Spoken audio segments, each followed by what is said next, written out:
Hi everyone and welcome back to another story time. So today's story is called The Smartest Giant in Town by Julia Donaldson and Axel Scheffler.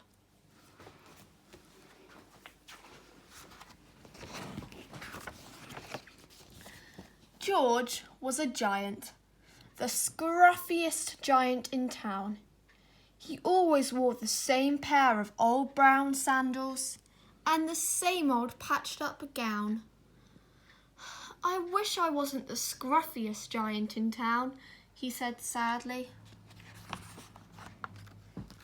But one day, George noticed a new shop.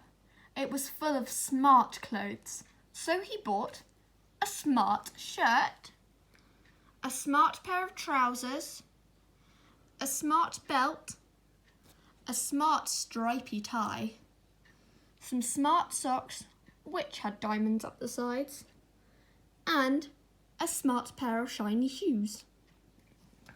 Now I'm the smartest giant in town, he said proudly. George left his old clothes behind in the shop. He was about to go home when he heard a sound.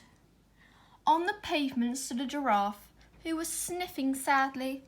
"What's the matter?" asked George. "It's my neck," said the giraffe. "It's so long and so very cold. I wish I had a long, warm scarf."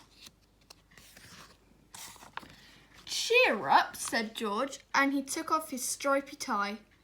"It didn't match my socks anyway," he said as he wound it round and round the giraffe's neck. It made a wonderful scarf. "Thank you," said the giraffe. As George strode towards home, he sang to himself, "My tie's a scarf for a cold giraffe, but look up and down, I am the smartest giant in town." George came to a river. On a boat stood a goat who was bleating loudly. "What's the matter?" asked George. "It's my sail," said the goat. "It blew away in the storm. I wish I had a strong new sail for my boat." "Cheer up," said George, and he took off his new white shirt. "It kept coming untucked anyway," he said as he tied it to the mast of the goat's boat. "It made a magnificent sail." "Thank you, meh," said the goat. George walked on down the road singing to himself. "My tie is a scarf for a cold giraffe. My shirt is on a boat as a sail for a goat. But look up and down at me. I am the smartest giant in town." George came to a tiny ruined house. Beside the house stood a white mouse with lots of baby mice. They were all squeaking. "What's the matter?" asked George. "It's our house," squeaked the mother mouse. "It burnt down and now we have nowhere to live. I wish I had a nice new house." "Cheer up," said George, and he took off one of his shiny shoes. "It was giving me blisters anyway," he said, as the mouse and her baby scrambled inside. The shoe made a perfect home for them. "Thank you," they squeaked. George had to hop along the road now, but he didn't mind.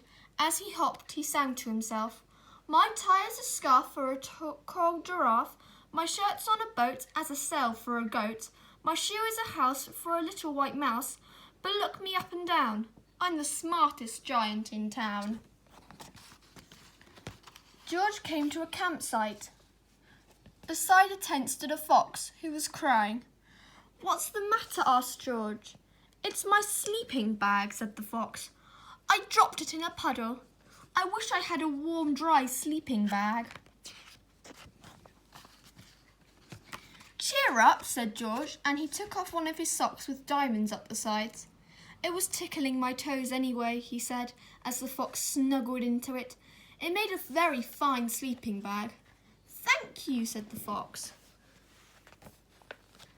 George hopped on singing to himself. "My tie is a scarf for a cold giraffe. My shirt's on a boat as a sail for a goat. My shoe is a house for a little white mouse. One of my socks is a bed for a fox, but look me up and down. I'm the smartest giant in town.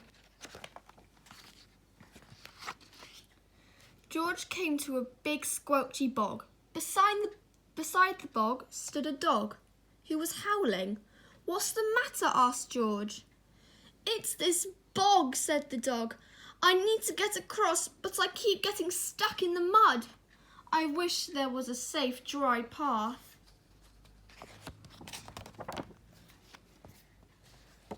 "Cheer up," said George, and he took off his smart new belt. "It was squashing my tummy anyway," he said, as he laid it down over the bog. "It made an excellent path." "Thank you," said the dog.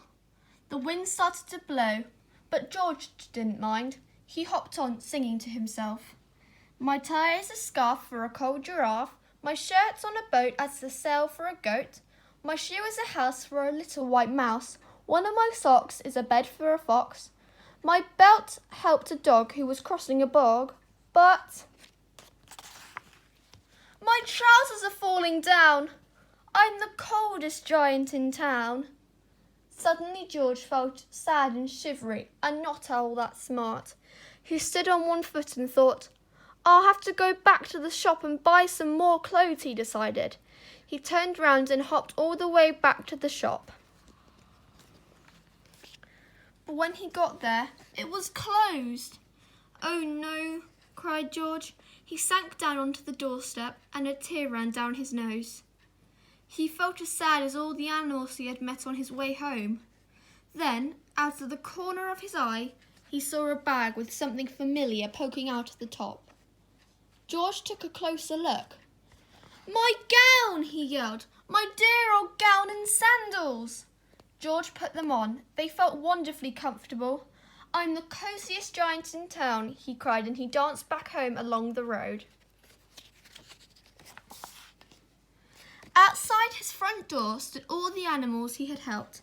They were carrying an enormous present. "Come on, George," they said. "Open it."